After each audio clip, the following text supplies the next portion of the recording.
धडा पहिला, गुरुत्वाकर्षण. या धड्यात आपण पाहणार आहोत गुरुत्वाकर्षण, केपलरचे नियम, पृथ्वीचे गुरुत्वीय त्वरण, मुक्तिवेग, गुरुत्वीय बल व केंद्रकीय बल, न्यूटनचा वैश्विक गुरुत्वाकर्षणाचा सिद्धांत, मुक्त पतन.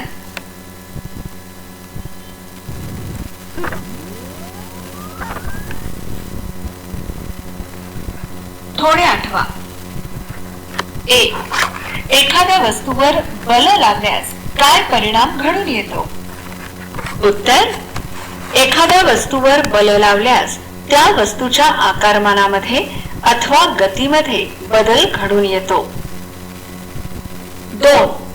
तुम्हाला बलाचे कोणकोणते प्रकार माहित आहेत? उत्तर: आम्हाला बलाचे विद्युत बल, गुरुत्वीय बल, घर्षण बल, स्नायू बल, चुंबकीय बल, यांत्रिक बल इत्यादी प्रकार माहित आहेत. 3. गुरुत्वाकर्षण बलाविषयी तुम्हाला काय माहिती आहे? उत्तर: पृथ्वी जे बल लावून वस्तूंना आपल्याकडे खेचते त्यास गुरुत्वीय बल म्हणतात. हे नेहमी वर जाणाऱ्या वस्तूच्या विरुद्ध दिशेने कार्य करते. गुरुत्वाकर्षणाचे बल हे एक वैश्विक बल असून ते केवळ पृथ्वीवरील 2 वस्तूमध्येच नव्हे तर कोणत्याही 2 खगोलीय वस्तूमध्येही प्रयुक्त होते. हे आपण 8व्या इयत्तेत पाहिलेच आहे. या बलाचा शोध कसा लागला ते आपण जाणून घेऊया.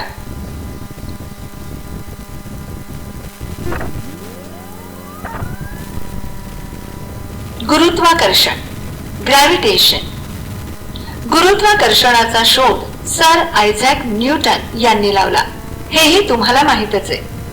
असं म्हणतात की झाडावरून खाली पडत असलेले सफरचंद पाहिल्यामुळे त्यांना हा शोध लागला. त्यांना प्रश्न पडला की सर्व सफरचंदे क्षितिज लंब दिशेने सरळ खालीच का पडतात, तिरकी का पडत नाही किंवा क्षितिज समान रेषेत का जात नाहीत? बऱ्याच विचारांती त्यांनी निष्कर्ष काढला की पृथ्वी सफरचंदाला स्वतःकडे आकर्षित करीत असेल व या आकर्षण बलाची दिशा पृथ्वीच्या केंद्राकडे असेल. झाडावरील सफरचंदापासून पृथ्वीच्या केंद्राकडे जाणारी दिशा ही क्षितिज लंब असल्याने सफरचंद झाडावरून क्षितिज लंब दिशेने खाली पडते.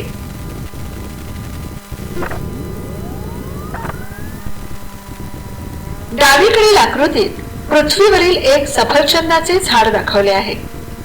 सफरचंदावरील बल पृथ्वीच्या केंद्राच्या दिशेने असते, म्हणजेच सफरचंदाच्या स्थानापासून पृथ्वीच्या पृष्ठभागाला लंब असते.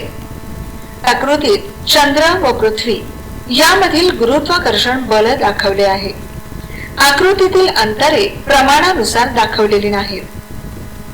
न्यूटनने विचार केला की जर का हे बल वेगवेगळ्या उंचीवर असलेल्या सफरचंदांवर प्रयुक्त होत असेल तर ते सफरचंदांहून बऱ्याच अधिक उंचीवर पृथ्वीपासून खूप दूरवर असलेल्या चंद्रासारख्या वस्तूंवरही प्रयुक्त होत असेल का? तसेच सूर्य, ग्रह अशा चंद्राहून अधिक दूरवरच्या खगोलीय वस्तूंवरही प्रयुक्त होत असेल का? जोड माहिती संप्रेषण तंत्रज्ञानाची. विविध ग्रहांच्या गुरुत्वीय बलासंदर्भात व्हिडिओ तसेच पीपीटी सादरीकरणाचा संग्रह करा.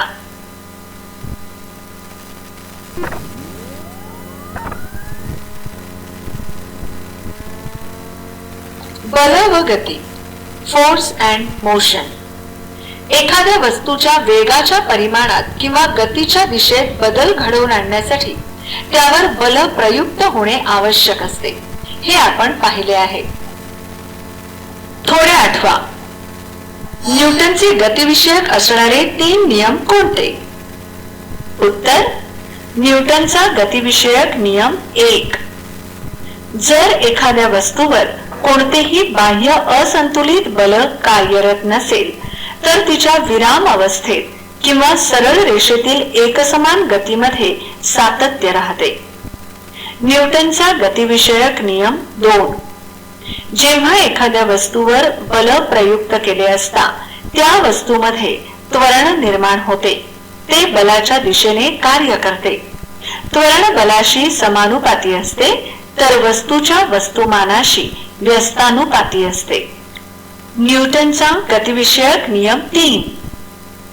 जेव्हा एक वस्तू दुसऱ्या वस्तूवर बल प्रयुक्त करते तेव्हा दुसरी वस्तू तेवढ्याच मापाचे विरुद्ध दिशेने बल पहिल्या वस्तूवर प्रयुक्त करते.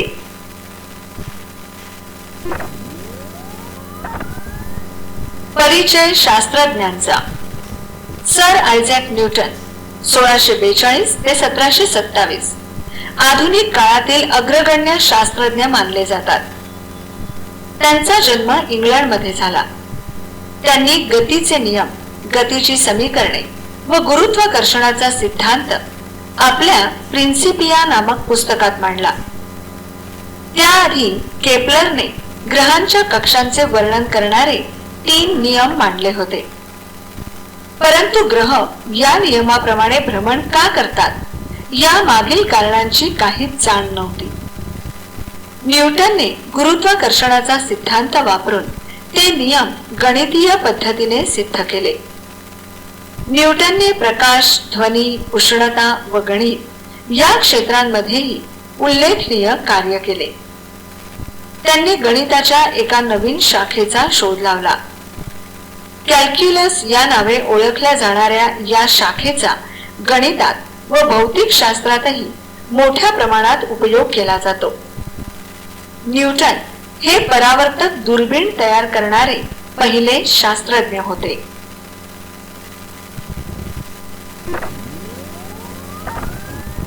वर्तुळाकार गती, सर्क्युलर मोशन, हे करून पाहूया. एक दगड एका दोरीच्या टोकाला बांधा. दोरीचे दुसरे टोक हातात धरून फिरवा, जेणेकरून दगड एका वर्तुळावरून फिरेल. त्या दगडावर तुम्ही काही बल प्रयुक्त करीत आहात का? त्याची दिशा कोणती आहे? हे बल प्रयुक्त न होण्यासाठी तुम्ही काय कराल व असे केल्यास दगडावर काय प्रभाव पडेल? जोपर्यंत आपण दोरीला धरून ठेवले आहे तोपर्यंत त्या दगडाला आपण आपल्याकडे म्हणजेच वर्तुळाच्या केंद्राकडे खेचतो आहोत. अर्थात दगडावर कक्षेच्या दिशेने बल प्रयुक्त करत आहोत. आपण दोरी सोडून दिली तर दगडावरील आपण लावलेले बल संपुष्टात येते. त्या क्षणी वर्तुळावरील दगडाच्या स्थानाशी असणाऱ्या स्पर्शिकेच्या दिशेने दगड फेकला जातो, कारण त्या क्षणी ती त्याच्या वेगाची दिशा असते.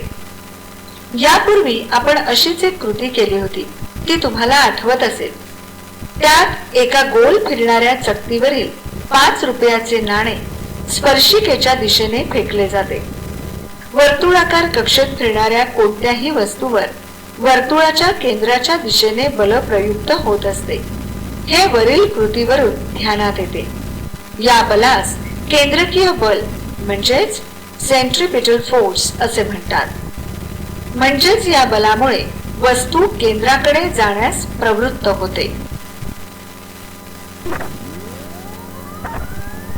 पृथ्वीचा नैसर्गिक उपग्रह असलेला चंद्र एका विशिष्ट कक्षेत पृथ्वीभोवती परिभ्रमण करतो, हे तुम्हाला माहीतच आहे.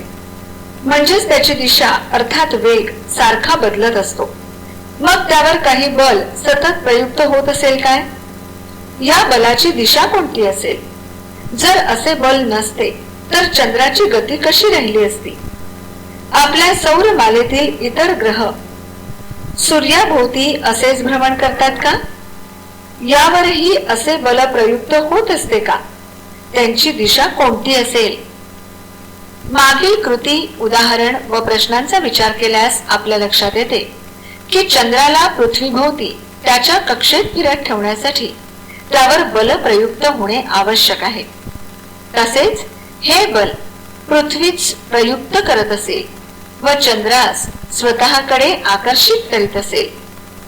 त्याचप्रमाणे सूर्य देखील पृथ्वीसह सर्व ग्रहांना स्वतःकडे आकर्षित करत असणार.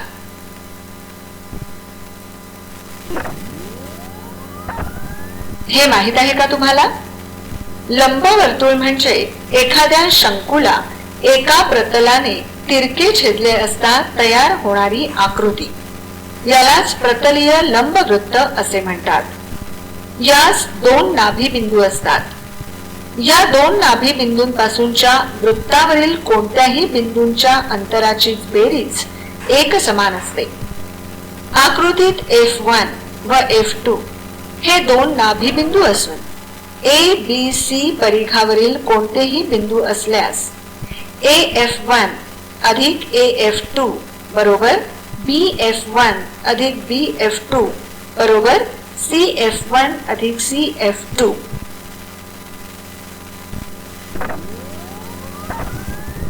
केपलरचे नियम, केपलर्स लॉ. प्राचीन काळापासून मानव ग्रहांच्या स्थितींचे निरीक्षण करत आलेले आहे. गॅलिलिओच्या आधी ही निरीक्षणे केवळ डोळ्यानेच केली जात असत. 16व्या शतकांपर्यंत ग्रहांच्या स्थिती व गतीविषयी बरीच माहिती उपलब्ध झाली होती. योहानस केपलर नामक शास्त्रज्ञाने ती सर्व माहिती अभ्यासली. त्यांना आढळून आले की ग्रहांच्या गतीला काही विशिष्ट नियम आहेत. त्यांनी ग्रहांच्या गतीविषयी 3 नियम मांडले. केपलरचा पहिला नियम, ग्रहाची कक्षा ही लंबवर्तुळाकार असून सूर्य त्या कक्षेच्या एका नाभीवर असतो. आकृतीमध्ये ग्रहाची सूर्याभोवतीच्या परिभ्रमणाची लंबवर्तुळाकार कक्षा दाखवली आहे. सूर्याची स्थिती S ने दर्शवली आहे. AB व CD ही ग्रहाने समान कालावधीत पार केलेली अंतरे आहेत. म्हणजे समान कालावधी नंतर A व C पासून असलेले ग्रहाचे स्थान क्रमशः B व D ने दाखवले आहे.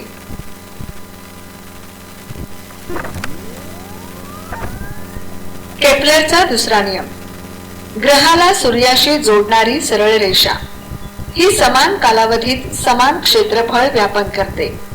म्हणजे आकृतीमधील AS व CS या सरळ रेषा एका कालावधीत समान क्षेत्रफळ व्यापतात.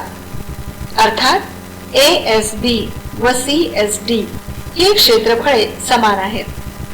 केपलरचा तिसरा नियम, सूर्याची परिक्रमा करणाऱ्या ग्रहाच्या आवर्त कालाचा वर्ग हा ग्रहाच्या सूर्यापासूनच्या सरासरी अंतराच्या घनाला समानुपाती असतो.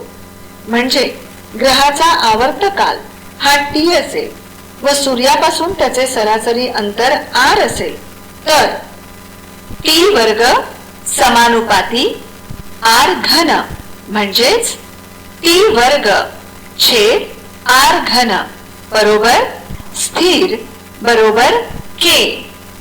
केपलरने हे नियम केवळ नियमितपणे निरीक्षणे करून मापन केलेल्या ग्रहांच्या स्थानांवरून शोधून काढले. ग्रह या नियमांचे पालन का करतात याचे कारण त्यांना माहित नव्हते. गुरुत्वाकर्षणाचा सिद्धांत मांडताना केपलरच्या नियमांची कशी मदत झाली हे पुढे पाहणार आहोत. जरा डोकं चालवा.